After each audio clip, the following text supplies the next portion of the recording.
Bueno,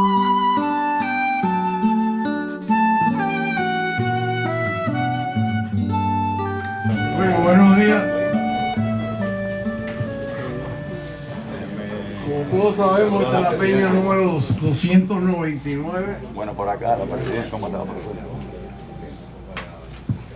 Un cordial saludo a nombre de la Fundación Padre del Césped y Valeria, antes de decir la invocación, porque esta es una peña muy distinta, donde hay participación de todos los presentes, espero. Y a mí, yo no soy amigo de los relojes ni nada de eso, pero me han informado que va a haber un tiempo de 3 minutos y no se pueden extender, para así darle oportunidad a todo el mundo que pueda expresar lo que él tenga. Usando una frase popular, yo le quiero echar salsa al pavo.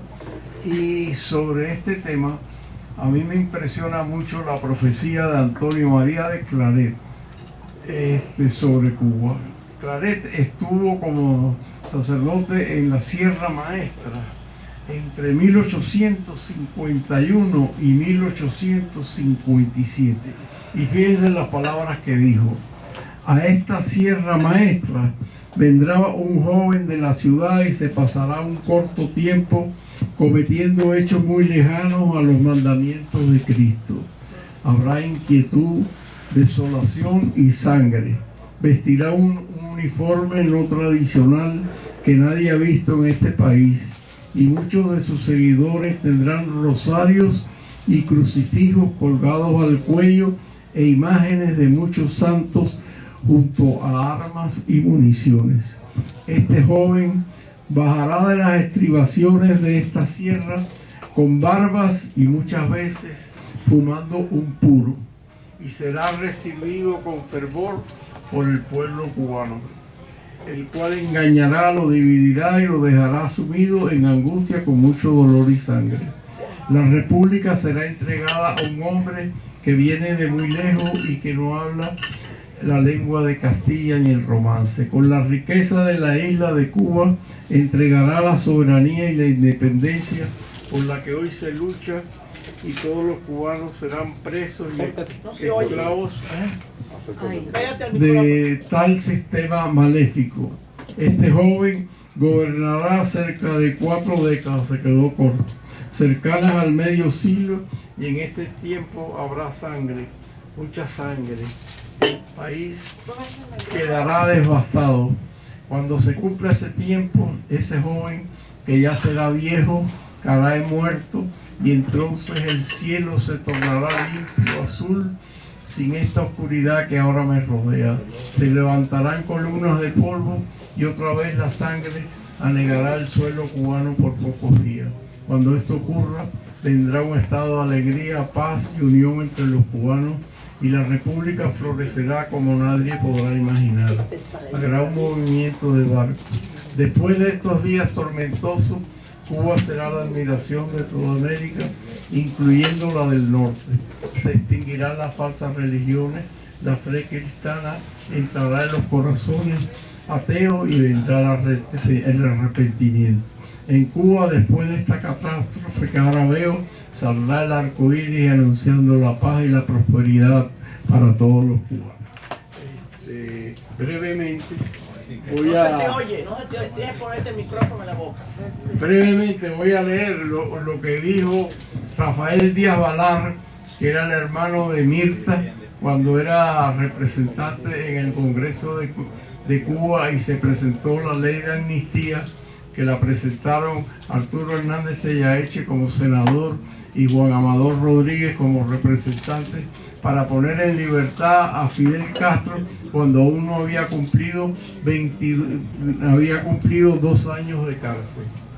Él dijo que se oponía a eso, que Fidel no quería la paz, que no quería soluciones, no quería solución nacional de ningún tipo, que no requería ni la democracia ni las elecciones. Fidel Castro y su grupo solamente quieren una cosa: el poder, pero el poder total que les permita destruir definitivamente todo vestigio de constitución y de ley en Cuba, para instaurar la más cruel la más bárbara tiranía, una tiranía que enseñaría al pueblo el verdadero significado de lo que es la tiranía, un régimen totalitario, inescrupuloso, ladrón y asesino que será muy difícil de derrocar, por lo menos en 20 años, porque Fidel Castro no es más que un psicópata fascista que solamente podría pactar desde el poder con la fuerza del comunismo internacional, porque ya el fascismo fue derrotado en la Segunda Guerra Mundial y solamente el comunismo le daría a Fidel el ropaje pseudo-ideológico para asesinar, robar, violar impunemente todos los derechos y para destruir en forma definitiva todo el acervo espiritual, histórico, moral y jurídico de nuestra nación. Lamentablemente, tanto la profecía como las palabras de Díaz Vará a mí siempre me han impresionado muchísimo y me pareció importante comunicárselas a ustedes, sobre todo considero que tienen que ver con el tema que se va a desarrollar y sin más, muy recordada.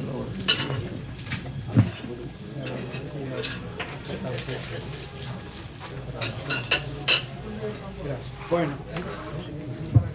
vamos a rezar hoy más que nunca, mes de la Hispanidad, mes del Rosario, mes de la Virgen del Rosario y tantas cosas que celebramos, mes del respeto a la vida.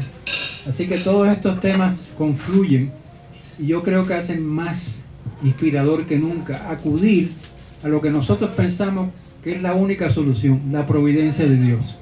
El problema de Cuba es tan complicado, tan largo. Solamente una intervención providencial de Dios nos puede sacar de todo este apuro.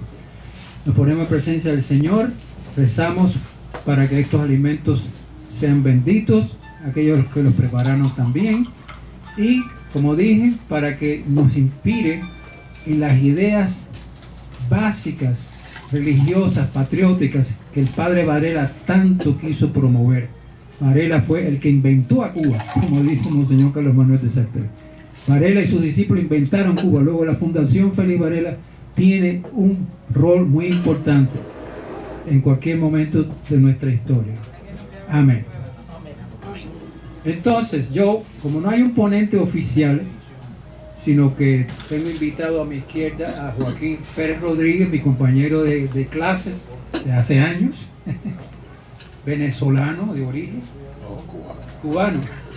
Ah, ok, yo discutía que eras venezolano, siempre te decíamos venezolano. Él va también a poner algunas ideas introductorias mientras desayunan, que no van a poder hablar. Yo les di ahí una libretica y un lapicero. En esa libretica hay un papelito mínimo que tiene un pequeño resumen de ideas importantes.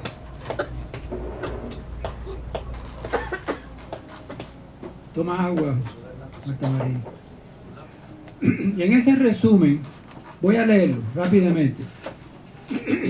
Hay una semejanza entre Hitler y Castro. El mito de la superioridad aria en Hitler, el mito de la revolución en Castro.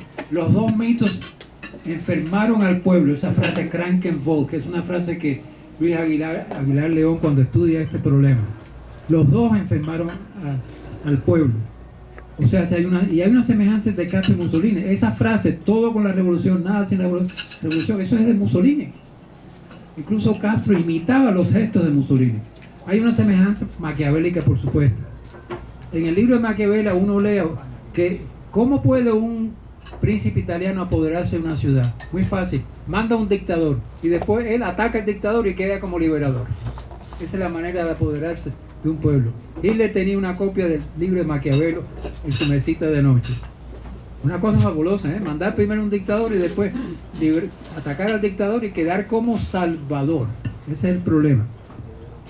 Así en Rusia primero hubo zares, después Kerensky, la revolución democrática, y después vino Lenin, que se robó todo el poder. En Cuba pasa algo parecido. Primero Batista, el dictador, después vienen los movimientos rebeldes y después viene Castro y se roba todo el poder. O sea, hace que hay una semejanza entre los dos sistemas, las dos historias. El pacto Kennedy-Khrushchev, como ustedes saben, resolvió el problema de la crisis de los cohetes si no hubiera habido una tercera guerra mundial. Pero al mismo tiempo, en mi opinión, congela la situación cubana. Ya no se puede hacer más nada. Los cubanos no pueden ir a Cuba a pelear para mantener el pacto Kennedy-Khrushchev. Pacto que los cubanos han violado muchas veces, por supuesto. Y finalmente, el número 5, la gasolina que mueve a Castro es el odio anti-yanqui. El odio a los americanos, que sintoniza con muchos latinoamericanos, y por eso Castro se hace famosísimo en América Latina. Con esta idea dejo que Joaquín expanda un poquitico esa importancia de Castro en América Latina. Muy buenos días y muchas gracias por permitirme estar aquí con ustedes. Cuando se inicia la participación de los estudiantes en la lucha contra Castro, se forma lo que podemos llamar el proto-directorio revolucionario estudiantil, que fue, el directorio se conforma aquí en Estados Unidos. Pero en Cuba se hicieron una serie de acciones para ir creando un movimiento que pudiera ser estudiantil en contra de Castro, cuando ya veíamos que aquello era un proceso comunista, un proceso apoyado por la Unión Soviética. Decidimos participar en las elecciones universitarias como una manera de presionar y para crear lo que al fin y al cabo fue el directorio, que era el instrumento de lucha contra la dictadura del momento. Eso se había hecho ya con las dos dictaduras anteriores, contra Batista y contra Machado. El directorio se transforma en un movimiento de lucha a nivel de la universidad. Y a nivel de la universidad prácticamente dominamos la universidad. De hecho, Fidel tiene que hacer 3 asambleas para lograr controlar a la dirección, o en la dirección que iba la universidad. La última fue la más violenta, fue donde me agredieron en la escalinata. Una turba, ya tuvo que meter turba del Partido Comunista para romper la hegemonía que nosotros habíamos logrado en la universidad. Después de eso, en el directorio surgen 2 conceptos. El concepto de ir con lo que Estados Unidos pensaba, crear la brigada, ayudar al movimiento interno, y etcétera. Y el concepto de ir buscando apoyo en América Latina y no depender totalmente de los Estados Unidos. Yo estuve con el segundo pensamiento hasta que ya me cansé y me metí en el proceso, y bueno, durante la invasión me estaban entrenando. Gracias a Dios no caí en la invasión, porque hubiera sido un desastre. Me estaban entrenando 6 o 7 días antes de la invasión. Entonces se conformó un movimiento que en América Latina fue muy importante en ese entonces. O sea, el Partido Comunista había desencadenado toda una lucha por conquistar América Latina. Su principal meta era conquistar Venezuela y después los demás. Y Rómulo Betancourt, en una reunión que yo tuve con él, tuve la suerte de hablar con él, me dijo que Fidel Castro le había propuesto que yo financiara la revolución latinoamericana y que él la hacía. Con el dinero del petróleo podemos financiar esta revolución americana. Entonces él le dijo: déjanos el dinero a nosotros y el petróleo, y mira a ver qué haces tú por tu lado, ¿no? Pero entonces el directorio hizo oficinas en toda América Latina y lideró los movimientos estudiantiles en contra de aquella ola comunista que se venía en América Latina y que tenía una participación muy importante dentro del ambiente estudiantil. Fuimos a congresos internacionales, fuimos a lugares, inclusive se planificó una operación que después no se realizó, que era cuando Alberto Müller estaba preso y lo iban a fusilar. Eso era lo que pensábamos.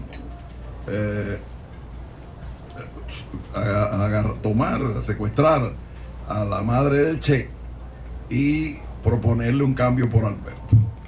Aquellas ideas locas nuestras en aquel momento. De hecho, se planificó. Bringuier estuvo encargado de hacer la operación en Argentina como aparece en su libro. Entonces, pero la madre del Che no fue ese día y se cayó la operación. Entonces, era una participación muy agresiva. En Venezuela nosotros tuvimos que luchar en contra del movimiento guerrillero que se finalizó con la salida de Cuba de la Organización de Estados Americanos por la prueba de que estaban invadiendo Venezuela. Bueno, y en casi toda América Latina se le dio un freno muy fuerte al movimiento que tenía su mayor fortaleza dentro de las universidades, y que nosotros pudimos acompañar a los universitarios, sobre todo universitarios católicos, a frenar esta cuestión. Y fíjense si eso fue importante, que durante 40 años logramos frenar el impulso de esta revolución continental comunista, a costa de gente presa, de heridos, de muertos en muchos países. Pero durante 40 años pues hubo una estabilidad democrática en América Latina. Así que Fidel Castro tuvo que frenar un poco su cuestión. En una encuesta que hicimos en el año 2005, en toda América Latina, sobre la popularidad de Fidel Castro, el único país donde Fidel Castro aparecía como popular o con una imagen positiva fue en Argentina. En todos los demás países estaba en negativo, se consideraba. Ahora, a mí me ha tocado participar desde otro frente, desde el frente electoral, porque desde que Hugo Chávez llegó al poder a través de las elecciones, el castrismo, chavismo decidió ir entrando en los países a través de las campañas electorales. Entonces eso ha pasado en Bolivia, eso ha pasado en Nicaragua, ha pasado en Perú, eso pasó por supuesto en Venezuela, y en este momento hay la grave posibilidad de que se dé en Colombia y que se dé en Chile. Ellos se están moviendo. A mí me tocó participar en la elección de Perú, asesorando a la hija de Fujimori, pero ya veíamos que estaba la gente del castrismo, chavismo metida en las elecciones del Perú. Se sabía por la gente que estaban trabajando en la campaña que ya había esa posibilidad, que ya estaban entrando en ciertas zonas de Perú, bien sea para cambiar el resultado electoral o bien sea para apoyar a los candidatos o para apoyar a Castillo, que había sido en ese momento. Y la técnica es muy sencilla, ¿no? Es como nos decía nuestro querido doctor, que es: tomemos el poder de manera absoluta y no salgamos de él. O sea, la gran dinámica en Venezuela fue: ¿qué estrategia tiene el gobierno de Chávez Maduro? No salir del poder, no abandonar el poder. Y la técnica de la oposición, pues no se sabía qué cosa era. Hay que salir del poder, pero no se concretaba, no había una estrategia, que es uno de los fallos graves que ha habido. ¿Qué considero yo que debíamos haber hecho en aquella época para que nada de esto pasara? Entregar el poder absoluto a un líder. Yo creo que eso no funciona, y si funciona es para el líder absoluto y para la dictadura, y eso lo estamos viendo en todos los países donde ellos toman el poder. Toman el poder, van a una constituyente, cambian el sistema y se eternizan en el poder. Entonces la gran batalla que tenemos que dar ahora es una batalla electoral con apoyo a las fuerzas democráticas que quedan en todos los sentidos, desde asesoría, desde dinero, desde estar presente en los momentos más graves. Pero mi sentimiento personal es que con esa gente no se puede dialogar. Ellos lo que buscan por el diálogo es simplemente esperar un poco, afianzarse otra vez en el poder y seguir, porque tienen muy clara la estrategia, ¿no? Aquí lo que tenemos es que mantenernos, y todo lo que nos quite el poder no es aceptable, y todo lo que dé poder sí es aceptable. Y con esa estrategia tan franca, pues lo van a seguir haciendo si no nos damos cuenta y no actuamos. creo que terminé mi tiempo. Muchas gracias, Joaquín. ¿Por qué ahora se dice que en Perú está haciendo un giro a la derecha el gobernante que supuestamente era izquierdista? Porque tiene el Congreso en contra, entonces no ha podido hacer la constituyente que ha querido. Pero están en eso y lo van a tratar de hacer, porque en Perú hay posibilidades de hacer constituyentes sin aceptar lo que el Congreso diga. Así que eso es una cuestión de tiempo. Yo estoy esperando un poquitico a ver si la gente termina de desayunar, pero no han traído el resto del desayuno para poder hablar. Nadie puede hablar masticando, ¿no? Pero están masticando ahora. No, hay personas que han terminado. Ok, bueno, entonces, como aquí no hay un ponente oficial, yo he hecho una introducción, les he dado un papelito ahí que puede servir de inspiración, de guía, pero nadie va a poner un tema. Ya Saldívar nos habló un poquitico del presagio religioso del padre Claret. También, en esa misma línea, yo voy hablando un poquitico de mi memoria, Pío XII, en 1940... Varios minutos llegará el desayuno, no hay problema. Varios minutos. Sí. Pero, Bueno, Pío XII en el año 47 en un congreso eucarístico y después en el año 53 en un congreso de educación dijo cosas pavorosas. Muy bonito, habló de la belleza de Cuba, del campo, pero dijo, pero ten cuidado porque en esa paz de tu país se desliza una serpiente. Así lo dijo, una serpiente que va a traer los peores problemas a tu patria. Después dijo lo mismo en el Congreso de Educación, por cierto, en Belén. Habló de la Universidad de Villanueva, qué bonita, bla, bla, bla, siempre elogiando a Cuba. Pío XII. ¿En Belén?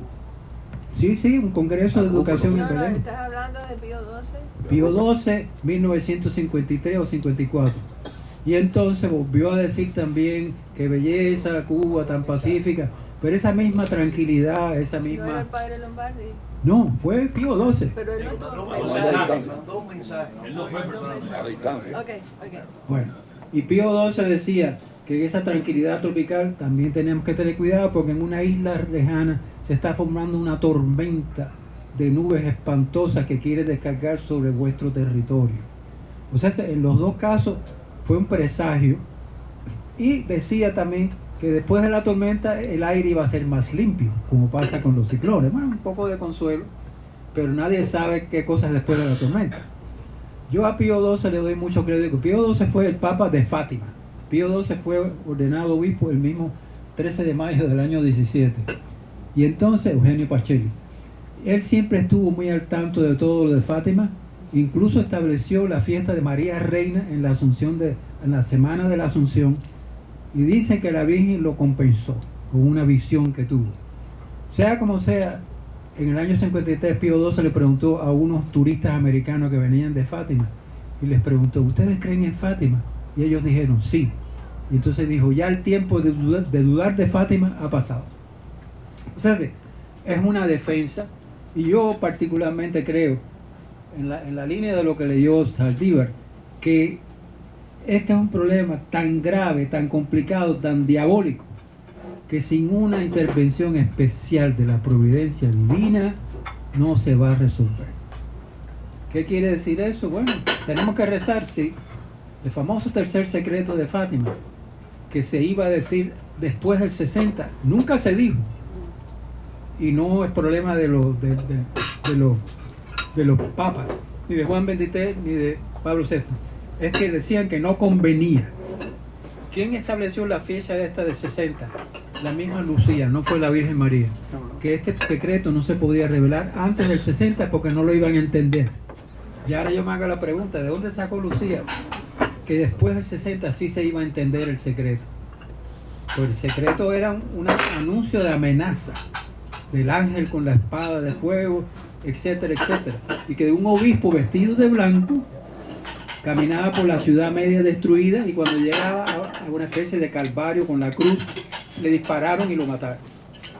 Entonces, Pío XII tampoco, Juan Pablo II tampoco dijo nada del secreto. Pero cuando le dieron el tiro en el año 81, el 13 de mayo, se lo tomó muy en serio. Y estando en el hospital Gemelli convaleciendo, pidió que le trajeran los documentos de Fátima, y cuando leyó el tercer secreto, que ya estaba pero no se había publicado, se identificó con ese obispo vestido de blanco que le dispararon. Entonces él se tomó tan en serio eso que no enseguida, no fue en el 81, pero en el 84 empezó a hacer una consagración del mundo al corazón Inmaculado de María. Y como ustedes saben, después de eso empezaron a venir los cambios que nadie esperaba, sin disparar un tiro. De manera que para el año sucesivo cayó el muro de Berlín, y después la misma Rusia terminó con el comunismo. Terminó la Unión Soviética. Rusia no, Rusia sigue, pero la Unión Soviética terminó oficialmente en el 1999, declarado por, ¿quién era el gobernante? Gorbachev. De manera que ustedes ven cómo hay una influencia, obviamente, de la Virgen de Fátima. Y yo creo que es importante. Tengo aquí varias anécdotas que yo escribí hace unos años, cómo fue que en varios países la gente empezó a rezar el rosario, por ejemplo en Viena, y salieron los comunistas a los 10 años.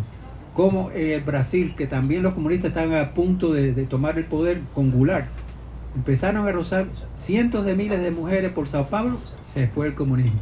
Como en Nicaragua, la congregación Lumen Dei hizo lo mismo y se fue el sandinismo.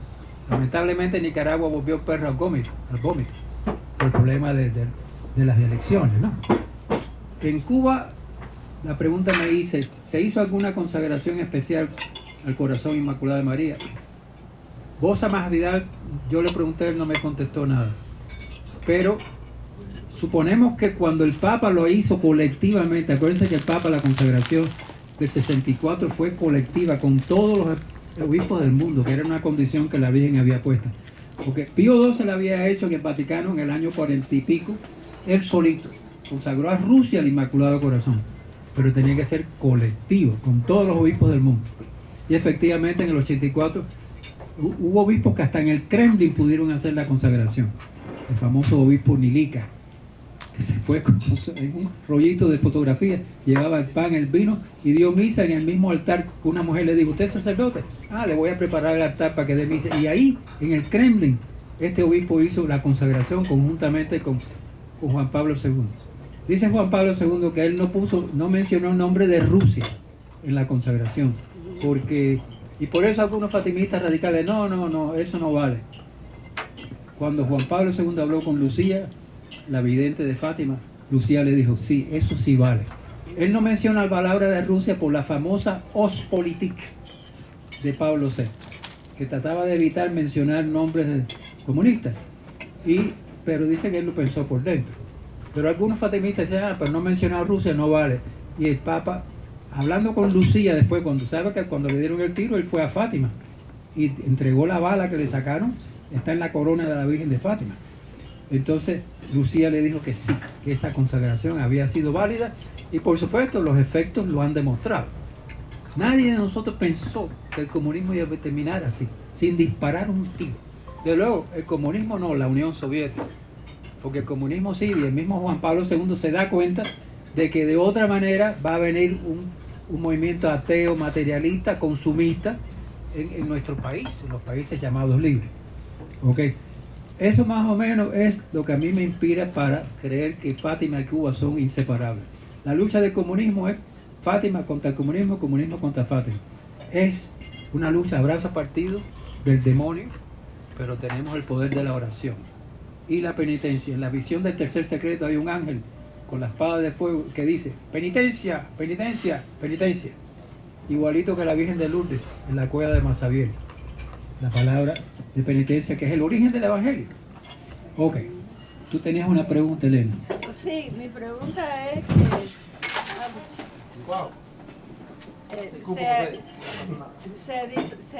se terminó la Unión Soviética. Quique, micrófono. El micrófono viajero, por favor. Porque no te oímos.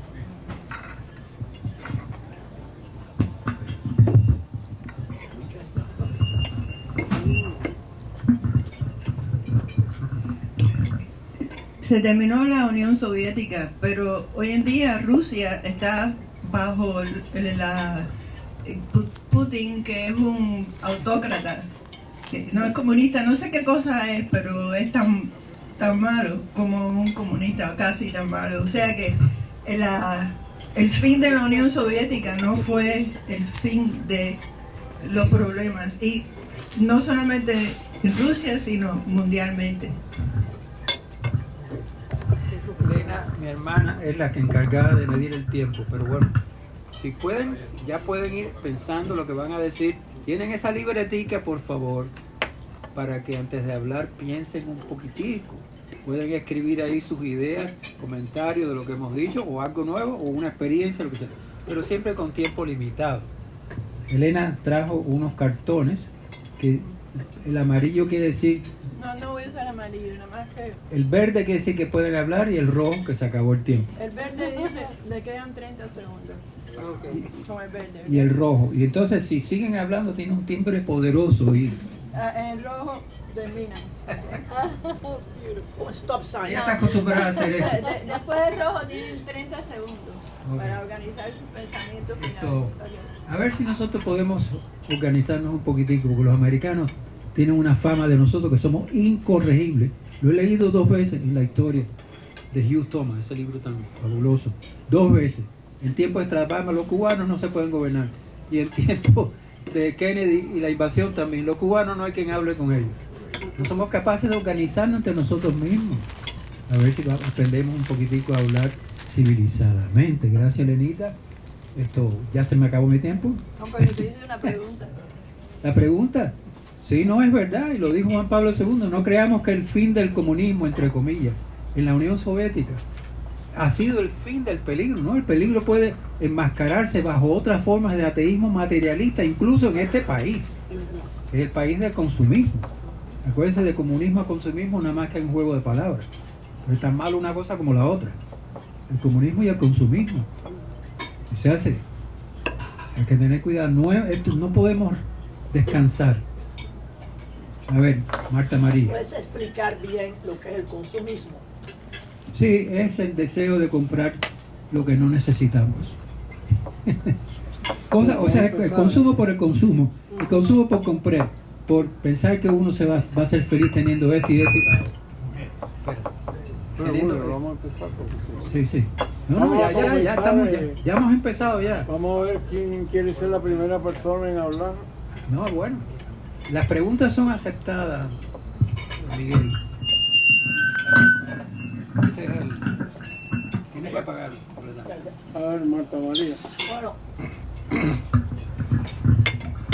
hablando del consumismo, creo que sí tienes mucha razón, que el consumismo y el comunismo están en contra. Porque cuando yo voy al mall de ahí de Coral Gables y entro en una de esas tiendas en que veo zapatos $800 y un traje a $1,300, un traje de hombre, pienso, caballero, si yo tuviera mucho dinero, porque dicen que no son los millonarios que pueden comprar eso, si yo tuviera mucho dinero, en lugar de estar comprando esas cosas, se lo daría a los pobres. Porque para mí es un pecado mortal que una persona, primero que nada, ponga un precio tan alto, una ropa que nunca en la vida va a valer unos zapatos $800 y nunca en la vida un traje va a valer $1,300. O sea que tienes toda la razón. Si la persona sigue ganando dinero o que lo tenga y gastando de esa manera tan salvaje en lugar de dárselo a los pobres, sí llora ante los ojos de Dios. Santa María, es un mal que el Papa Francisco lo ha equiparado al comunismo, y él lo explica muy bien en la encíclica Laudato Si, cómo es que el deseo de tener ni siquiera satisface a la persona que compra. Nosotros estamos hechos para algo más que el dinero y el gasto y que los bienes materiales. Entonces compran y están más insatisfechos, a veces más que nunca. Cuanto más tienen, más quieren tener. Es un círculo vicioso. Por eso es que la justicia social sufre, porque ahí económicamente como Estados Unidos, que pudieran ayudar y ayudan. Estados Unidos hace muy buenas obras en otros países, pero hay mucha gente que no tiene ninguna conciencia de lo que es los pobres ni los más necesitados. Esa es la matraquilla del Papa Juan Pablo, del Papa Francisco. A los más necesitados, a los más desamparados, hay que cuidarlos. Cuando él habla del control científico de las cosas, el Papa Francisco tiene una frase muy interesante. Cuando los científicos cogen algo para controlarlo, porque la idea no es ni siquiera saber, es controlar. ¿Viste? El afán de poder ha invadido a la ciencia, no solamente a la economía y a los países y a los superhombres, sino también a la ciencia. La cuestión es controlar, no saber la verdad, sino controlar. Y ese afán de control, dice Francisco, controlan lo que tienen delante sin saber qué es lo que tienen delante. No conocen el ser de lo que tienen delante. Y ese es el problema del aborto. No conocen que hay una criatura que es humana en el caso del aborto. Quiero hacer un comentario con respecto a lo que dijo el Bueno, señor. espérate. El micrófono ambulante. Nada más quiero hablar, yo me misma me tomo el tiempo para que... Pero tienes que hablar mucho más alto, habla no como te de oímos. No, maestra. con el micrófono. Quique. Dame. Quique, ¿dónde está el micrófono portátil, por favor? Quique, no puedes desayunar tú. No, yo lo voy a buscar. El asesor estaba en funciones económicas. Está multitasking. Le pagan lo mismo. Y yo voy a multitask también. Muchas gracias por lo que leyó sobre lo que había escrito el padre Claret, que nunca lo había oído yo. No sé si alguien aquí lo había oído. Para mí fue completamente nuevo. Y hay una cosa que me dio esperanza. Él dijo que iba a durar 40 años, pero sabemos que ha durado más años, pero que después iba a haber, iba a resolverse el problema y Cuba iba a ser como un ejemplo para otros países, íbamos a ser admirados y eso. Yo me pregunto, el movimiento de protestas que hay hoy en día en Cuba, ¿dan pie para albergar esas esperanzas? El movimiento Patria y Vida y los demás movimientos que han surgido hoy en día, que sabemos que el gobierno está tratando de pararlos, pero ¿podrán pararlos o será finalmente eso el verdadero principio del fin del gobierno comunista de Cuba? Le hago la pregunta a quien lo quiera responder. Exactamente.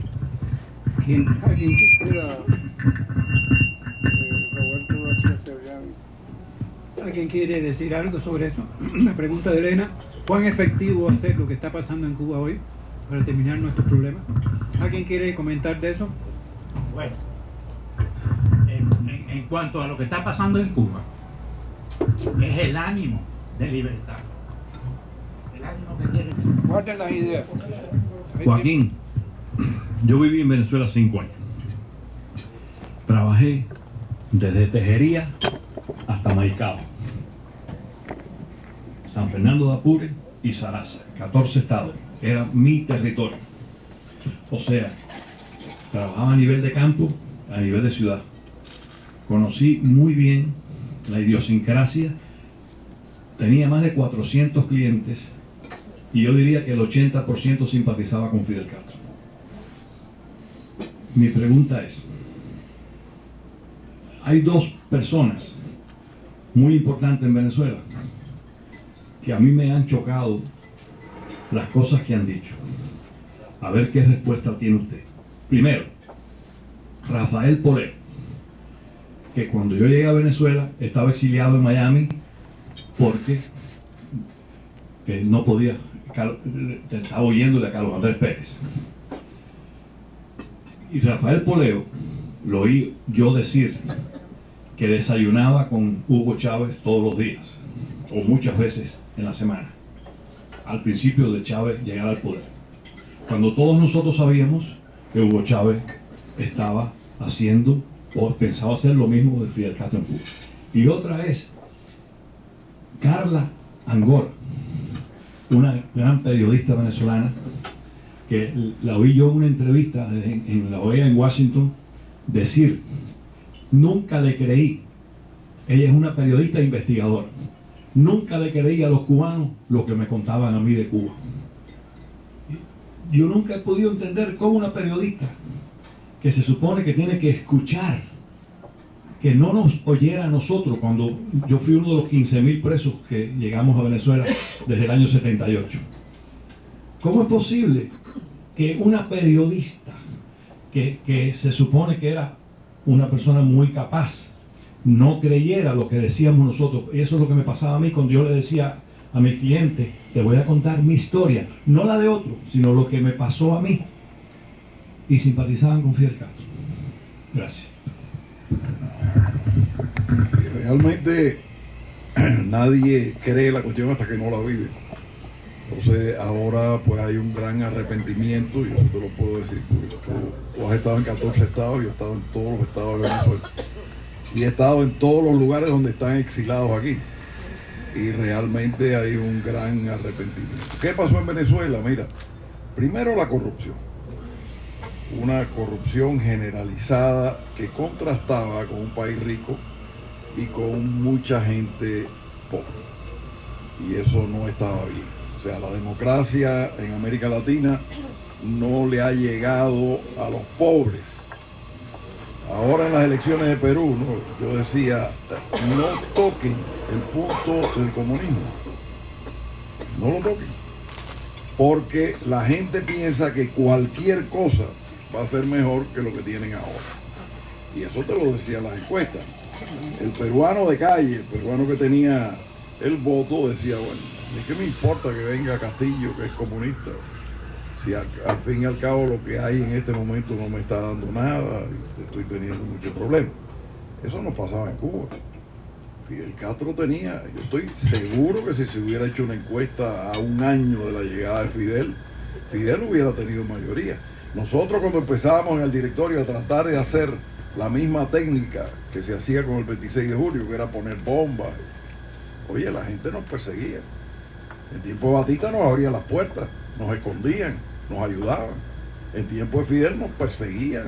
Eso fue tremendo, tratar de pasar sobre esa situación hasta que Fidel Castro mismo empezó a crear las condiciones. Entonces, ¿por qué pasa eso? Bueno, Rafael es un poco amigo de decir cosas que no son ciertas. Yo no creo que nadie desayunaba todos los días con Chávez, porque no había quien se tragara a Chávez después de 15 minutos hablando. Y Carla es una muchacha, buena persona, con buenas intenciones, pero de una cultura, o sea, como decía un amigo mío, es una cultura del tamaño de un lago con 1 centímetro de profundidad. Es muy poco. Pero no, yo creo que ellos se han ido dando cuenta. ¿Cómo? Nos fuimos dando cuenta. Ustedes se acuerdan de la ley del callo que había en Cuba. Pero no, que soy fidelista hasta que me pisaron el callo, entonces ya dejo de ser del callo. Entonces, yo creo que realmente es la falta de cultura política que teníamos y que posiblemente seguimos teniendo, porque no logramos entender que un sistema democrático es un sistema de 3 poderes independientes. Entonces, el que nombra a los jueces es el jefe, el que nombra el que tiene el Congreso es el jefe. Entonces, lo que trata no de tener un Congreso independiente hasta cierto punto que defiende las cosas, sino de tener un Congreso de ellos y de tener un poder judicial de ellos. Y eso, todos hemos pecado de eso. Entonces, eso es lo que hace fácil que una persona controle todo. Eso no pasó con Machado, eso pasó con Batista, y eso pasó con Fidel. Vamos, bueno, y aclarando un poco, yo soy cubano y nací en San Miguel del Padrón. Gracias. Había alguien que quería hablar por ahí. Sí, pero yo quería comentar, en San Miguel del Padrón hubo un señor llamado Brito, yo lo publiqué una vez. Un hombre cualquiera, muy buen mozo, pero sabía que yo era exiliado. Y bajó la cabeza casi llorando y me dijo: señor Müller, esto todo es una gran mentira. Así mismo. Esto todo es una gran mentira. Con respecto a la pregunta, creo que tú hiciste, ¿por qué no nos hacen caso? ¿Fuiste tú? Que hablaste, ¿por qué no nos oyen los cubanos? Sí, bueno, más o menos la periodista que no le... Que no Sí. le- sí. Y Poleo, Yo realmente tengo mi opinión, pero somos muy altisonantes. Mira, tú quieres que ningún americano te haga caso, ponte a gritar, apasionate. No, los gringos no entienden a las personas apasionadas. Cuanto más cool tú eres, más te van a creer. Si empiezas a decir barbaridades y te pones braves, pero no crees, te descalifican enseguida, ni te oyen. Es un problema de psicología. Ok, bueno. No, había alguien primero, espérate. No. No, el señor de la camisa azul oscura. fíjate qué visionario éramos los de San Miguel del Padrón. Me parece que usted contestó ya lo que yo iba a preguntar. Lo que pasó es que yo le iba a decir que cuando se estaba cayendo la Unión Soviética, fui a almorzar con un amigo y yo muy entusiasmado, y ahora sí se cae Fidel porque los rusos mantienen a Fidel y todo se va a venir abajo. Y él me dijo, no, eso no es como la Europa del Este. Europa del Este estaba mantenido por la presión de los tanques soviéticos, y en Cuba ha habido una verdadera revolución. Y eso es lo que dice usted cuando lo perseguía la gente. Es horrible, y todavía hay cantidad de gente que cree en eso, me consta y no veo cómo han mantenido ese poder. Es verdad que son los militares, pero los militares son cubanos. Y también gracias por haber comentado lo de la corrupción en Latinoamérica. Me casé con una colombiana y los colombianos allá por lo general no tienen fe en su gobierno, y hay que tener fe en el gobierno. Y a lo mejor tienen miedo que el Petro ese salga de presidente por lo que ha pasado con la pandemia ahora, y aunque han tenido buenos presidentes, inclusive el duque pero ordinarios. Así que muchas gracias. Espérate, el señor. Joaquín, espera, que Joaquín quiere hacer un comentario.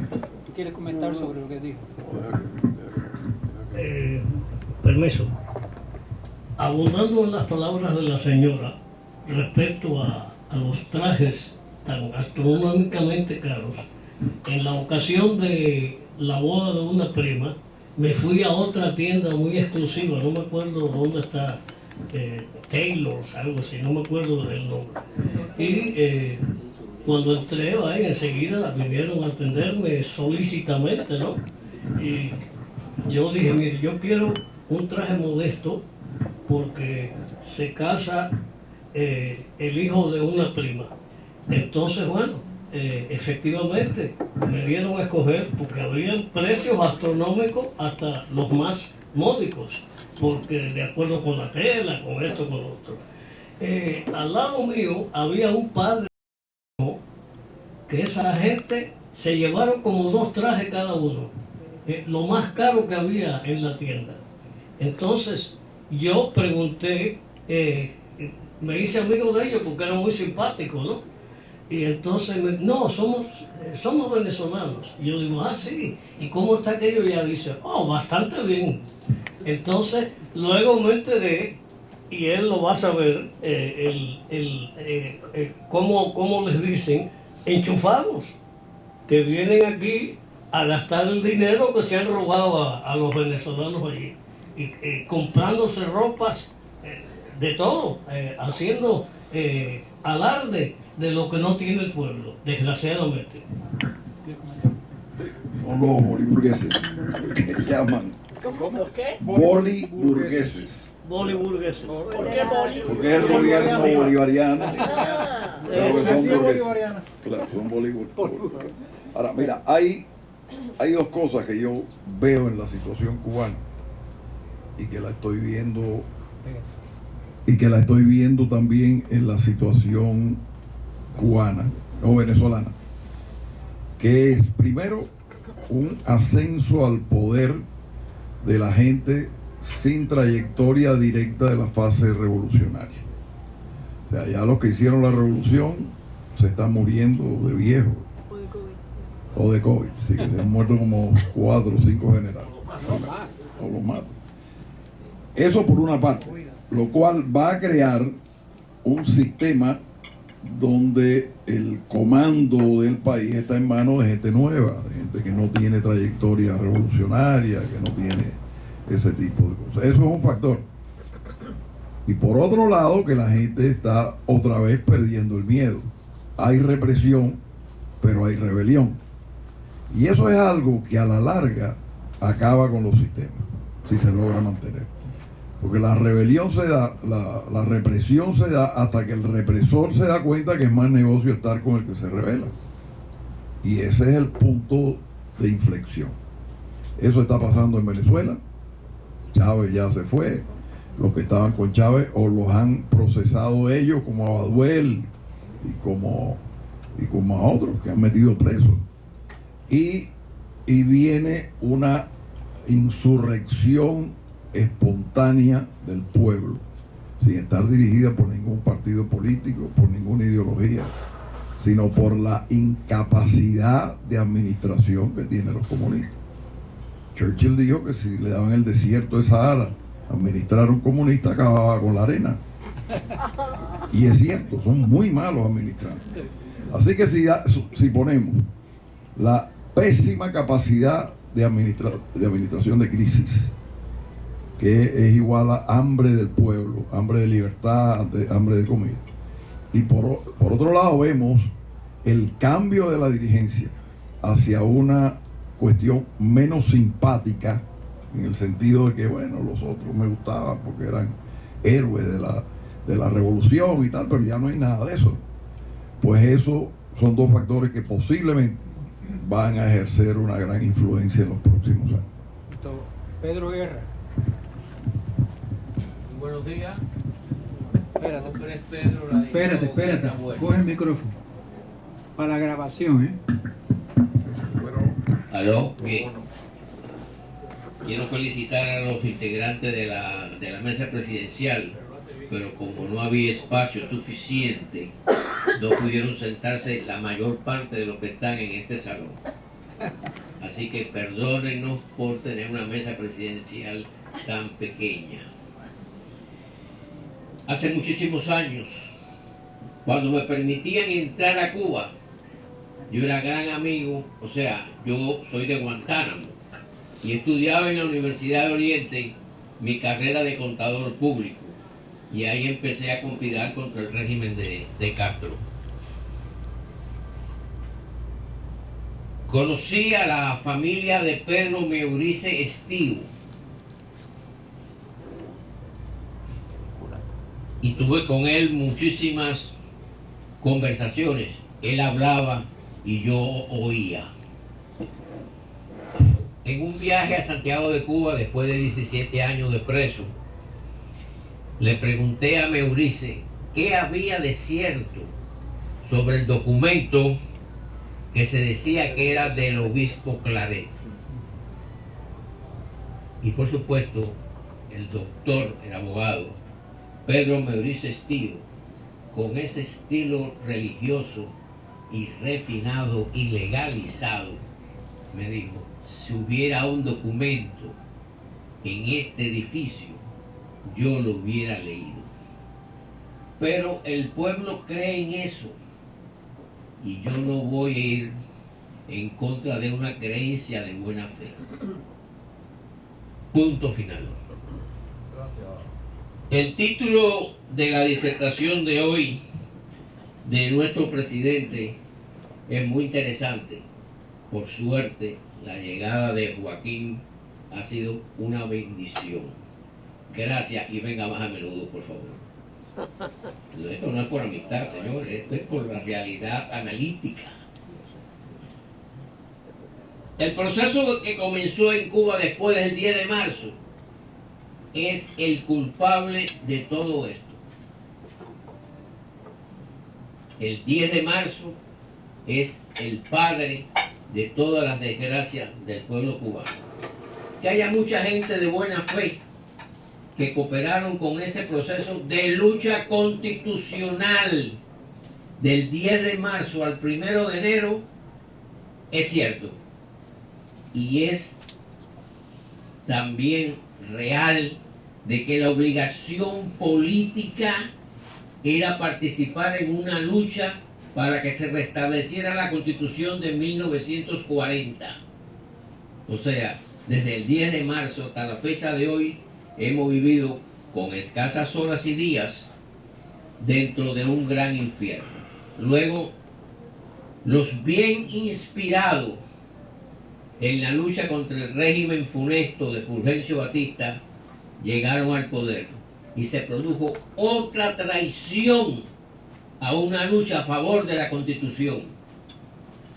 Después vino la venduta, como decían en Oriente, del poder a la Unión Soviética para permanecer en el poder el mayor tiempo posible. Porque los dictadores o los pseudos dictadores apoyados por Washington, sinceramente terminaban todos en un avión largándose del país. No importa en qué parte del continente americano estuvieron, e inclusive hasta en Asia. Y hoy en día, el pueblo de Cuba ha demostrado que ha luchado contra el primer golpe de Estado y después a favor de la democracia en Cuba. Pero para no hacer mucha historia, todos fuimos sorprendidos agradablemente por los acontecimientos del 11 de julio. Los más sorprendidos cuando se hicieron los análisis del 11 de julio fueron los propios directores y actores de los servicios de vigilancia y penetración pública del régimen, porque ninguno de ellos sabía lo que estaba pasando, ni ninguno de ellos advirtió de la resistencia visual y real del pueblo de Cuba. Sinceramente, el gran fallo fue del sistema de represión del régimen contra el pueblo de Cuba. Y por otra parte, fue el cansancio político del pueblo de Cuba, del régimen que ostenta el poder actualmente. El próximo lunes es el 15. Saldrán cientos, decenas o un simple dígito de cubanos, hombres y mujeres. Y aparte de eso hay otra cosa. Vean bien las noticias en la televisión y se van a dar cuenta que la mayor parte de los protestantes son mujeres. La mayor parte de los protestantes son negros y son mulatos. Eso quiere decir algo muy grande de esperanza para los que nunca hemos estado a favor del régimen. Ese es el pueblo, el sentir real y correcto de una nación que está cansada de los fracasos y de los errores y de los crímenes y los abusos que el grupo que detenta el poder. Pero como en la vida nada sucede por casualidad, sino por hecho real, puede que el 15 de noviembre sea una simple protesta. El cartón del rojo ha llegado a esta reunión, señores. Menos mal que llegó el cartón, porque aguantar esta descarga, sinceramente hay que ser demasiado amigo del director o del que habla. Muchas gracias. Gracias a ti, Pedro. Yo tengo una pregunta personal. Como ustedes saben, bueno, me tomo la prerrogativa porque han muerto muchos generales del ejército cubano últimamente, creo que 14. ¿Qué significa eso y por qué? Rodolfo, tú has publicado todo a cada una de las muertes. ¿Hay alguna teoría de qué es lo que está pasando? Porque no es por COVID. Con los peloteros que están huyendo también. No tiene que ver nada con el COVID. ¿Alguien tiene una sugerencia? Porque están muriendo los generales. A ver, Rodolfo. No sabemos. Rodolfo, dale. No sabemos, no deberíamos atrevernos a especular con eso porque algunos de los generales, según la propia jerarquía, algunos de los generales se opusieron a la represión contra el pueblo y esos, entre los que murieron, están ahí, en ese grupo de los que murieron están los que se opusieron. Muy raro eso, muy raro que mueran los que se... Muy raro, ¿no? Algunos. Tiene que ver con algo. Yo pensaba, son gente que potencialmente se puede poner de parte del pueblo y por eso el gobierno los mata. Claro, sí. Se opusieron a la protesta. No, a los que reprimieron la protesta. Ah, bueno, ok. Hablar claro, sí. Entonces, claro, es un escarmiento que el pueblo, el gobierno lo publica. El mismo gobierno es el que ha publicado todos estos nombres. Sí, pero no porque murieron, ¿no? Se supone que sea de COVID. No, ellos no dicen para nada de que mueren, absolutamente nada. Hoy día el COVID se usa para muchas cosas. Sí. Bueno, ¿alguien más quería hacer una pregunta? A ver. Bueno, pregunta, ¿no? Romagosa, porque es el primer turno. Espérate, que tú estás segundo. Yo quería tocar 2 puntos de esperanza en Cuba, claro, muy limitados, porque en Cuba el gobierno no deja que se haga mucho, pero es una organización que se llama Convivencia, de Dagoberto Valdés Hernández. Y a mí lo que me gusta mucho de ese grupo es que trata de enseñarle al pueblo la cívica. O sea, que no se habla de cívica, la idea de que el pueblo se dé cuenta de que tiene responsabilidad. Que se dé cuenta de que tiene responsabilidad, que no es el gobierno solamente el que tiene que hacer las cosas.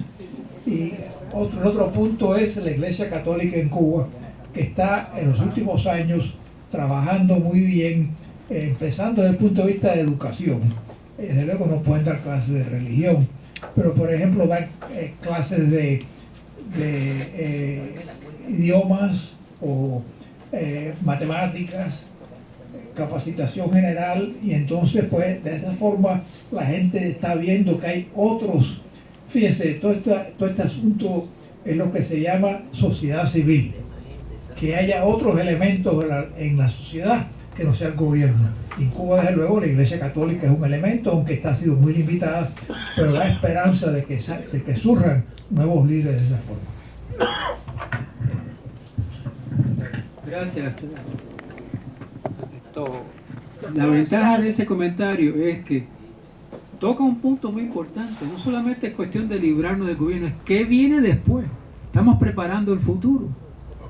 Porque si no hay un futuro, no hay nada. Seguimos en la misma. Y eso que está diciendo Romagosa es muy importante. No nos olvidemos del futuro, porque de suyo, si no hay un futuro en nuestra mente, tampoco va a haber acción en nuestra mente. Nadie obra por obrar. Tiene que haber una meta positiva. Ok, creo que... Okay. Bueno, yo tengo que añadir algo aquí, porque soy parte de ello. Yo pertenezco al gobierno constitucional de Cuba provisional y soy el presidente. Pero tengo que decir, estamos preparando para el cambio de Cuba. Es decir, nosotros no estamos sentados. Tenemos un gobierno sin aspiraciones políticas. Perdón, que tenemos constituido un gobierno desde hace 11 años, Tarata, Benedí, todo, y por escalafón me ha tocado a mí ahora. Pero lo que les quería decir es que estamos preparados para tener, cuando venga el cambio, si viene el cambio y si participamos en él, convocar elecciones y hacer un verdadero Estado de Derecho que primeramente va a tener que constituirse trabajando con decreto hasta que se convoque elecciones, que participen todos los partidos y se forme el legislativo, el ejecutivo y demás. Pero lo que le quería decir era, en cuanto al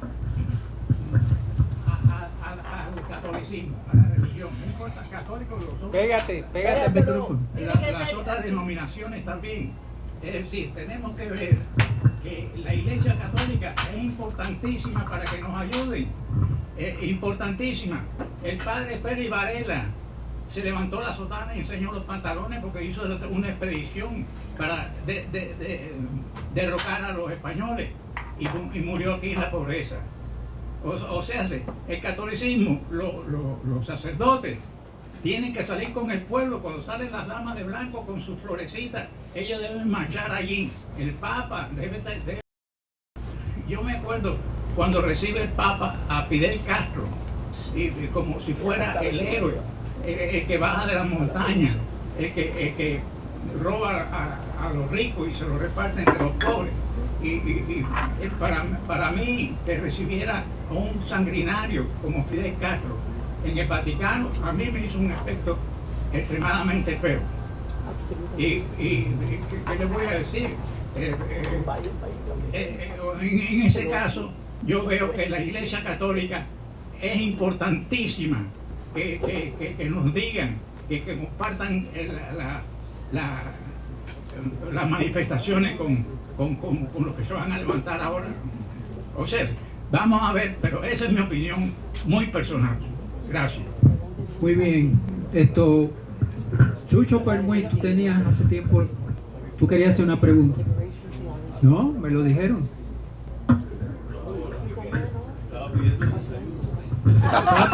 Estaba pidiendo el desayuno. Bueno. Sí, perdón. Y además llegué tarde. Perdón doblemente. Pero hay una cosa, ahora que estaban hablando de la iglesia, y salió un tema interesante, ¿no? Aparte de toda la gente que está trabajando en eso por mucho tiempo, ¿no? Claro, tenemos 62 años y sabemos que hubo momentos realmente muy penosos, que no debían haber sucedido, pero son de esas cuestiones que uno mira para atrás en la historia y lo comprende, ¿no? Como entregar a presos políticos en la Nunciatura Apostólica. Pero bueno, me parece que lo que hay que destacar en este momento es dos expresiones muy concretas que se han dado, y yo no he visto, curiosamente, ningún tipo de resonancia en el exilio, por lo menos en lo que yo he oído. Uno es, en enero salió un documento por 27 sacerdotes en Cuba y después firmado por más de 700 personas. Yo vi los nombres. De ahí para adelante no seguí buscando. Lo que estaban pidiendo de una manera muy clara, muy efectiva, es que ya estábamos cansados de estos fracasos y que de una manera franca, abierta, sin confrontación, sin tratar de tumbar al gobierno, estaban presentando la situación real que vivía el pueblo de Cuba en términos de acompañamiento, o sea, en términos de sacerdotes que están con el pueblo. Interesantísimo, la redacción fue extraordinaria, no oí resonancia ninguna, es el mejor documento que yo he visto de los últimos años. Después, creo que fue en febrero, sale un documento de la CONCUR, es una organización de distintas organizaciones religiosas católicas en Camagüey, directamente al gobernador de Camagüey, y vuelven a hacer el mismo planteamiento. Hay una serie de problemas de hambre, de tratamiento de COVID, de toda una serie de cuestiones extraordinarias. Francamente, hablando a nombre del pueblo, de lo que ellos conocen por visitarlos y estar con ellos. No en confrontación para tumbarlos, pero es como aquello que decían cuando éramos muchachos, no sé si sigue diciendo ahora, el enemigo leal. Entonces, sencillamente están dando un testimonio de la situación como está y que no se puede seguir así y que le están pidiendo a las autoridades que hagan algo. Me ha llamado la atención específicamente la cantidad de sacerdotes detrás de eso, y por supuesto la cantidad de cristianos que hay. Y no ha habido resonancia ninguna. Después en julio vino esta situación. Me llama la atención porque ni allá lo oí ni aquí tampoco.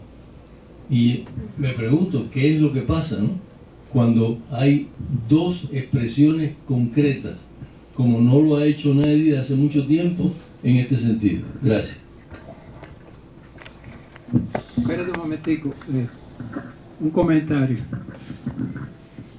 Yo sé que nada que tenga que ver con colaboración, que no tumbe el gobierno, aquí no va a haber respuesta ninguna. El cubano quiere la acción beligerante, aunque es muy civilizado hacer eso. Pero ya en la historia tan larga del comunismo y la iglesia, hubo un movimiento que le llamaban Rassemblement, que pretendía colaborar con los comunistas sin denunciar el comunismo para construir un mundo nuevo donde vivíamos todos. Eso se planteó en París en 1930 y pico. Torres fue y enseguida los comunistas se hicieron preguntas. Bueno, si colaboramos con los católicos pacíficamente, vamos a perder nosotros la identidad, se van a convertir los comunistas religiosos o viceversa, los religiosos comunistas. Nada de eso ha pasado. El movimiento ese fue totalmente evaporado, ¿no? Nadie quería conversar con los comunistas. Lo que sí pasó es que el diálogo famoso que lo lanzó Louis Torres, el francés, en París, de que construyamos un mundo común donde vivimos todos. La idea era colaborar con los comunistas sin pelear para construir este mundo. Esa idea ha fallado, porque a la larga los comunistas se llevan el gato al agua. A la larga ellos, la meta de construir un mundo donde todos vivan va a ser la meta comunista, y nos van a quitar los principios. A la larga eso no funciona, y de suyo no funcionó más. Algunos cayeron en la trampa, algunos empezaron a claudicar en sus principios católicos y religiosos, como querían los comunistas, pero otros se dieron cuenta que no. Esto es un cambio ideológico que no funciona. Por eso, Chucho, yo creo que aunque ese movimiento suena muy bonito, a la larga no va a tener resonancia ni éxito ninguno. Es mi opinión, porque no ha habido respuesta. Bueno, ¿alguien más quería? La señora, allá, un momentito. María Lamar. Claro. Yo soy activista de derechos humanos. Recibí con Monseñor Bosa Majidar a todos los presos políticos que llegaron por Venezuela a lo que fue la Cruz Roja venezolana. Tuve una visión muy triste y muy traumatizante de vivir el caso de cada uno de esos presos políticos y de cada de esas presas. Personas que lo habían dado todo por la libertad de Cuba. Y en estos momentos llegaban hechos unos zombies con 100 varas de enfermedad y de necesidad. Todo lo que les puedo decir, que a Dios gracias hoy en día muchos han superado esos traumas. Yo no. Yo me quedé con esa vivencia dentro del corazón. Y estoy luchando desde entonces y poniendo el granito de arena donde quiera que pueda. En estos momentos estaban haciendo la pregunta de que la señora, perdón, yo no la conozco. Elena. Usted hizo una pregunta que me tocó muy profundamente. ¿Qué vamos a hacer con esto que está sucediendo en Cuba? Nos tenemos que convertir en sus voceros. Porque en estos momentos en España, cuando se produjo eso, hubo levantamiento. En Noruega también, en Europa, en Latinoamérica, aquí en los Estados Unidos. Vamos a hacer ese esfuerzo por ellos, ya que no podemos hacer mucho más. Vamos a compartir con ellos los gastos que tienen en comunicarse con el exterior. Vamos a hacer eso. Aquí hay mucho dinero en muchos lugares. Vamos a hacer ese esfuerzo de pagar esas cuentas de teléfono. En fin, esto para mí es un gusto conocerlos a todos ustedes sobre el tema de la transición. Fíjese cómo yo me emociono, porque yo soy toda emoción. Yo le caigo muy mal a los americanos porque grito mucho. También les quiero decir que sí tenemos que ofrecerle algo a ese pueblo. Tenemos que ofrecerle lo que nosotros tenemos, el desarrollo económico, la planificación, las estructuras. Aquí hubo un doctor que se llamaba el doctor Antonio Jorge, que nos hace mucha falta, para darle a Cuba esa transición que necesita. Aquí necesitamos siempre conocer la verdad, tener integridad, tener solidaridad y tener valor para decir las cosas. Entonces, a todos un cariño muy grande. Muchas gracias. Una cosa con respecto a lo que has dicho de la verdad. Una de las maldades del comunismo es distorsionar la historia de Cuba. Y es una de las cosas, no solamente hay que rescatar los valores morales, sino la historia de Cuba. Y aquí tenemos gente que trabaja en eso asiduamente en la Fundación Miret, Pedro Guerra, que hacen programas transmitidos a Cuba por Radio República, ¿verdad? Para tratar de reeducar, enseñarles al cubano cuál es su verdadera historia. Hay jóvenes que llegan aquí que creen que Martí es comunista, porque es que son lo que han aprendido aquí, no quieren saber nada de Cuba, porque está distorsionada por completo la historia de nuestra patria. Mire, no quería añadir solamente. Espera el micrófono, mire que aquí en el fondo no se oye. No, ya que Francisco lo mencionó, yo quería aclarar. El programa de la Fundación Padre Félix Varela de Miami se transmite por Radio República, pero en estos momentos también se está transmitiendo por Radio Martí y por La Poderosa los viernes por la noche. ¿Se puede oír en Miami? En Miami se puede oír ahora los viernes tarde en la noche, a las 11, 11 y media de la noche lo están haciendo. Nosotros no. No se puede oír aquí. Nosotros por internet. Radio República y Radio Martí es por internet. Sí. Muchas gracias, muy importante información. Porque eso va directo a reparar la historia de Cuba, que es parte de nuestra idiosincrasia. Gracias. ¿Quién venía ahora? Iba a hacer un comentario de 10 segundos. No, nada más. Que aquí, a propósito de lo que mencionó, los cubanos, cuando llegan aquí le dice, si le mencionas a Martí, te dice, pero tú vas a seguir con eso. Sí. Porque creen que Martí es comunista. El autor intelectual del Moncada. El autor intelectual del Moncada. Sí. Martí Pedro, lo prometió. tú querías decir algo. Sí, hay dos programas. Hoy el segundo turno o tercero. No, el segundo. No, debe ser el segundo. El tercero porque es primero para doble. Okay. Buenos días. Esto es parte del primero, pero bueno, es mi opinión personal. Los acontecimientos de julio 11 demuestran que los aparatos de seguridad interna del régimen en Cuba no funcionan. Y eso trae como consecuencia la otra pregunta. ¿Dónde están los contactos reales de las organizaciones fuera de Cuba y dentro de Cuba que sabían de lo que iba a pasar el 11 de julio? ¿Acaso había alguna organización en cualquier país del mundo que promovió, alentó, empujó, refirió ese tipo de actividades? No lo sabemos.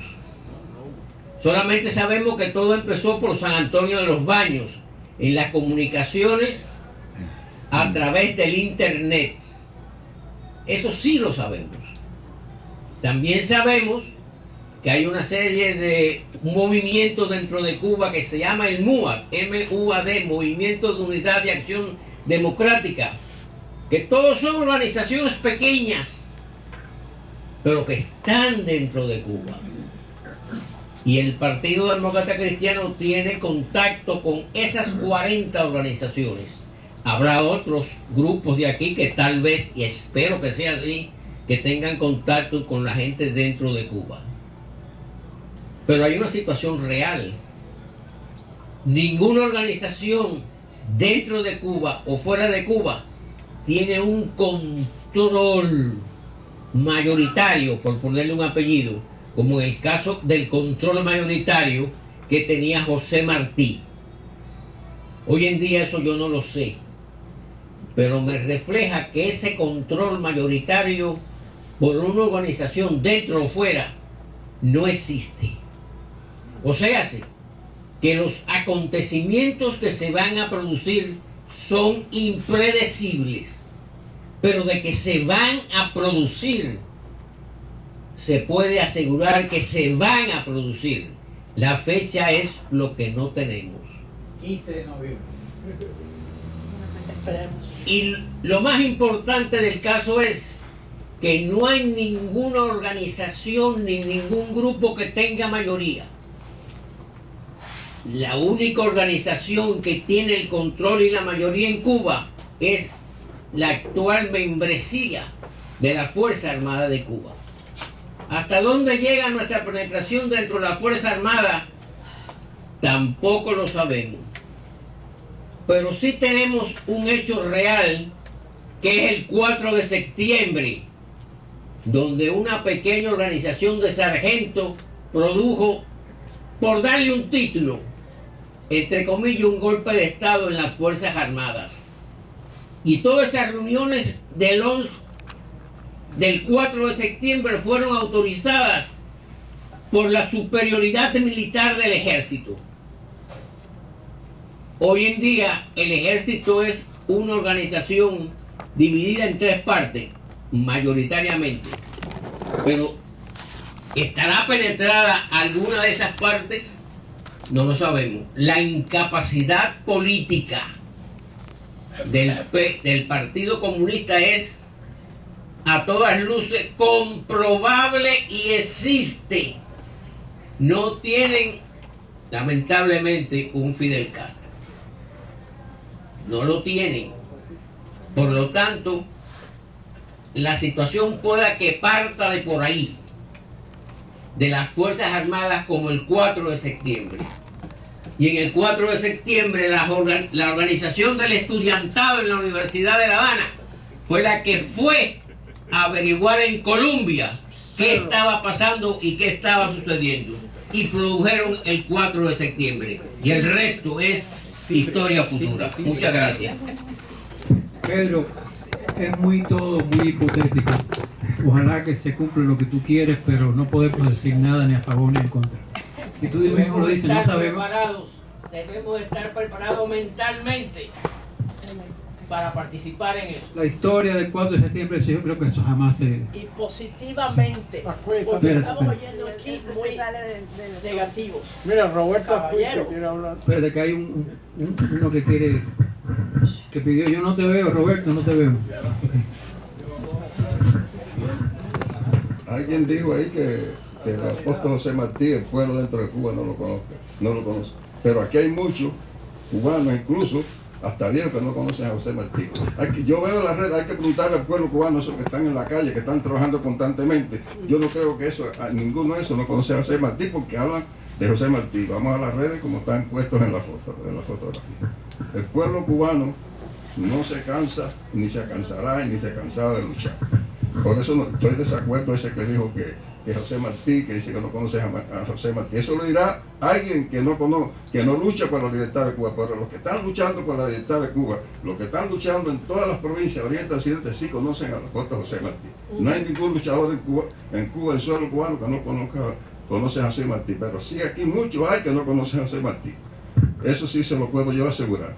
Y la libertad de Cuba viene a camino. La libertad de Cuba se produce en el suelo cubano. Nosotros lo estamos diciendo desde el 2009. Lo estamos diciendo. Hicimos un proyecto, que es el proyecto Emilia, y estuvo bien plasmado.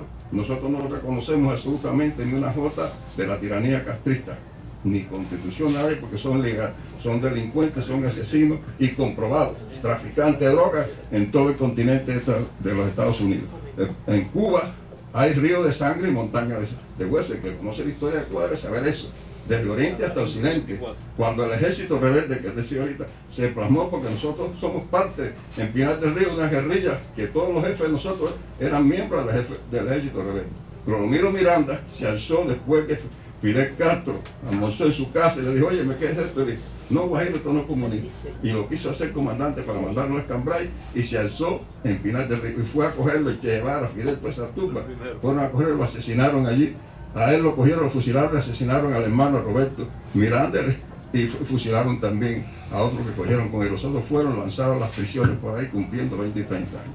Esa es la lucha del pueblo cubano. Y esa misma lucha no se ha detenido, nunca se ha detenido en el suelo cubano, y nunca el castrismo ha tenido mayoría tampoco, porque esa es la falacia que siempre meten ellos su cuña, porque hay que ver, la gente está equivocada con el Ministerio Interior de Cuba, no el ejército de la Fuerza Armada, el Ministerio Interior. Esos son personas muy especializadas, andan bien pinchicos, su camisita bien limpia, con su pistolita, haciéndose los buena gente, y visitan a nuestra familia y le dicen, no, su familia no tiene problema, no le va a pasar nada, mire, le pasan la mano y todo, y luego son los que lo mandan a fusilar, como le pasó a Ricardo Nelo, que Fidel le dijo, vamos a la televisión para que hable, y dice, yo no soy artista para hablar por la televisión, y lo fusilaron en suelo cubano. Como esos jóvenes que morían ahí diciendo, viva Cristo Rey, abajo el comunismo, esos jóvenes deben estar en el cielo hoy. La Juventud Obrera Católica, la JOC, fue un factor en los primeros años de lucha, de combate contra el Castro comunismo. Después las iglesias suprimió eso, la JOC la escondieron, la echaron para atrás, la Juventud Obrera Católica, lo digo porque fui vicepresidente de la Juventud Obrera Católica de mi pueblo de Cabaña, Pinar del Río. Entonces, eso es lo que pasa en Cuba. Hay una desinformación completa de lo que pasa en Cuba. Por eso decía Ana María la Madre, si nosotros queremos cooperar, no tenemos que hacer nada. Mire, recárguenle un teléfono a las personas dentro de Cuba. Porque olvídese de tanques, olvídese de cohetes, porque eso no va a resolver el problema de Cuba. El problema de Cuba se resuelve en suelo cubano, como lo hicieron en otras partes de Europa. Nosotros no somos un pueblo diferente. Se lanzaron a las calles, derrocaron la Unión Soviética, que era un poder en Alemania, Hungría, Polonia, todos esos países, Checoslovaquia, hoy han prohibido hasta el Partido Comunista. Eso es el orgullo de nosotros del pueblo cubano. El pueblo cubano sí tiene su proyecto y sí está preparado, porque lo están demostrando.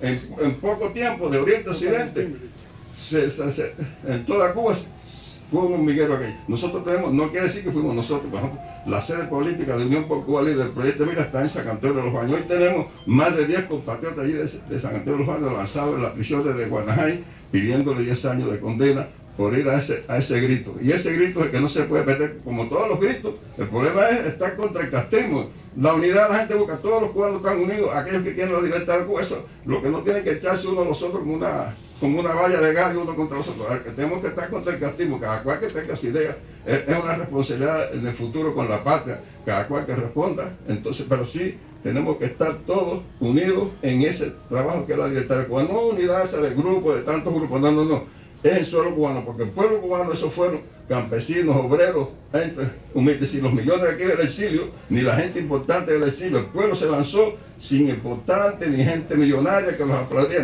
se lanzó ese pueblo humilde y sin zapatos, se lanzaron a la calle. No me diga el exilio que dieron dinero para resolver ni que dirigieron ese problema. Eso fue espontáneamente un grupo que pidió, y con los teléfonos que tenía se comunicaron con el exilio a través del mundo, y fue eso una explosión. Nosotros tenemos que estar muy orgullosos de esa juventud cubana, porque hay personas capacitadas, hay personas entendidas, y la gente se está preparada. No vamos a pensar que los cubanos allí no saben. Aquellos cubanos están muy preparados, lo han demostrado en el mundo entero. Cada vez que salen son técnicos, son periodistas, son profesionales. Estos que acaban de llegar por ahí, en lo central, en todos los países, están ellos siendo. Bueno, para eso puedo seguir hablando.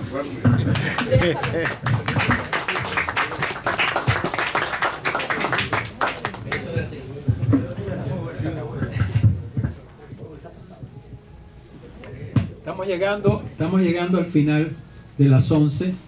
Si alguien quiere intervenir alguna cosa brevecita, bien estructurada, por favor, observe los colores hasta que mi hermana levanta. Y todo el mundo se aportó muy bien, pero al final no. y yo tenía instrucción de tocar el timbre, pero se me olvidó, pero ahora sí lo voy a tocar. Muy tarde. el timbre. Ok, a ver, pero muy rápido. No, bueno, brevemente, claro, es que oír a Cuy es otra cosa. Yo creo que valió la pena que hiciera un pequeño resumen de toda una serie de cosas que están pasando. Él tiene, y además creo que todavía no ha podido estar en contacto específicamente con la gente de San Antonio de los Baños que empezó todo esto. O sea, testimonios y testimonios.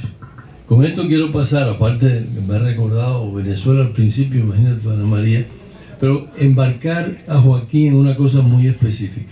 Joaquín ha hecho, y yo no conozco a nadie más que lo haya hecho, encuestas en Cuba y conoce la situación no solo en Latinoamérica, o sea, no solo conoce el problema cubano, sino el contexto.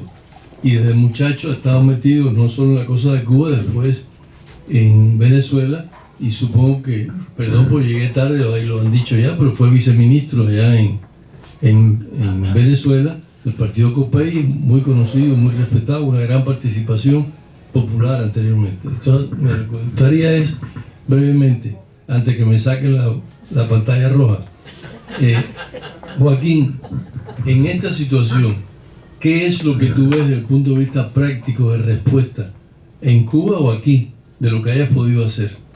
Pues realmente me alegro mucho que estés acá, pero el asunto está en qué podemos hacer, que es donde está la incógnita. ¿Y qué conoces tú? No sé si has hecho alguna encuesta últimamente, pero ¿qué conoces tú de cómo se está moviendo eso? Yo creo que la situación en términos generales sigue siendo igual. Hay una gran oposición al gobierno. Yo decía en la encuesta aquella que hicimos allá que lo que más le debe haber molestado a Fidel Castro era que él tenía el 8% de desconocimiento. Y efectivamente al mes lo empezaron a sacar que parecía un muñeco, ¿no? porque lo viera la gente. Porque él lo que tenía un afán de estar y de que todo el mundo lo conociera. Y pensar que un 8% de los cubanos no sabía quién era Fidel Castro, eso era catastrófico.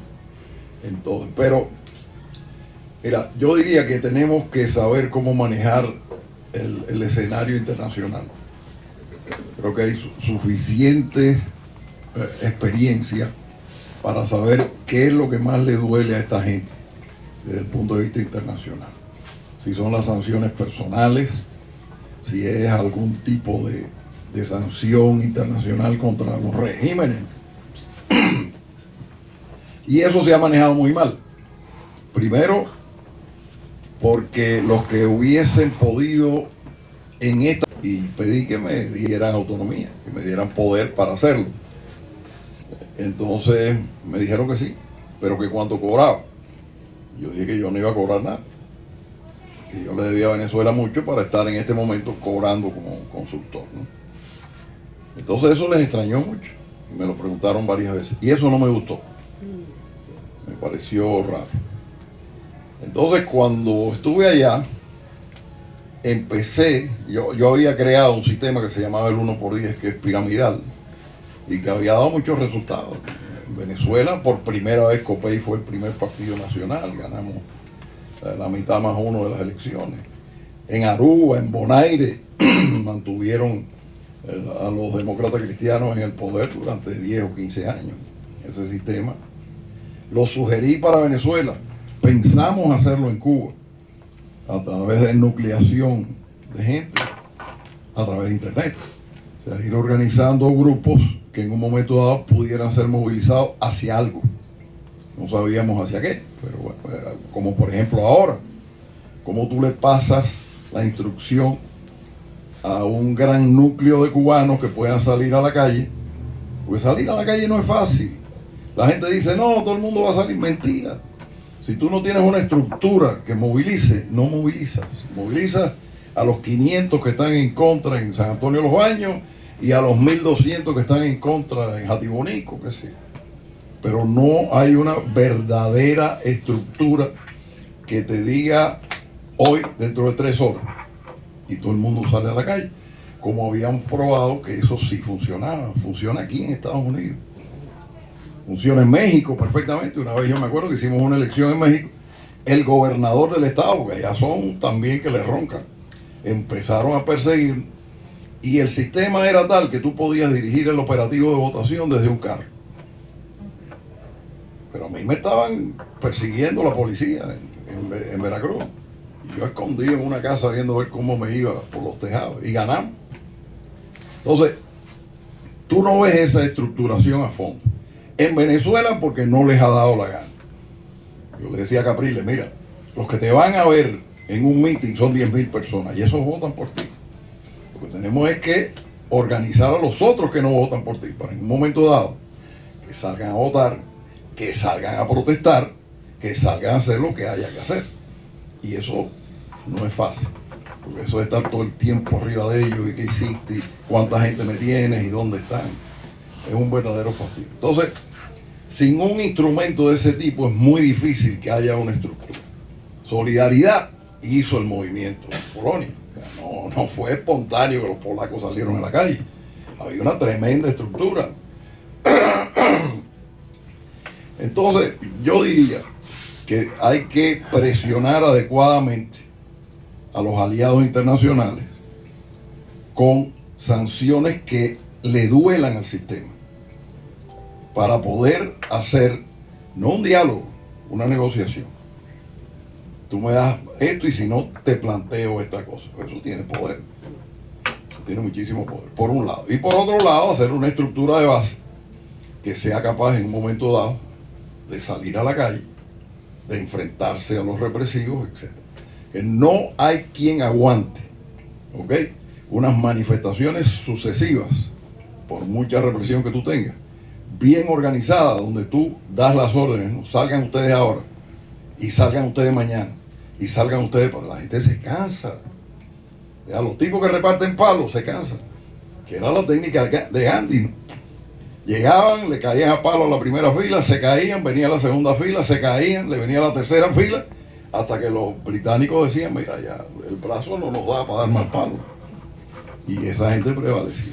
Si no hay esos dos factores, yo creo que esto va a seguir más o menos como está. Yo no sé si... Son las 11 ya. Por favor, quisiera una última palabra. La última palabra. Ok. Como varios aquí han dicho, ¿qué podemos hacer nosotros? Desde el punto de vista político, ya hay personas que se están movilizando, pero nosotros estamos en el exilio y la mayor parte de nosotros somos católicos, cristianos. Tenemos que seguir lo que podemos hacer, que es orar. El día 10 de octubre, yo no sé si a ustedes se los mandaron, pero a mí me mandaron algo a mi teléfono pidiendo que era el día en que nosotros debíamos estar ayunando y orando. Ahora, y en eso sí estoy de acuerdo con el señor Permuy, es muy importante que la iglesia y que los curas se muevan y nos ayuden. Yo recibí un mensajito también en mi teléfono sobre una documentación que hizo un sacerdote y se lo mandó a los dirigentes comunistas, diciendo, informando que se iban a reunir el 15 de noviembre y que por qué, porque el pueblo estaba cansado. Nosotros, por favor, el día 15 de noviembre les voy a pedir, hagan lo mismo que muchos de nosotros hicimos para el 10 de octubre. Empiecen a orar el rosario, señores, el rosario. Y además de eso, ayuno, penitencia. Amén. Amén. Espérate, yo creo que ya se acabó el tiempo, señores. No. Se acabó el tiempo, no queremos importunar a la nueva dirección de este lugar tan lujoso. Le damos las gracias a todos los que han participado y esto no ha terminado, ¿eh? El mes que viene vamos a seguir. Muchas gracias.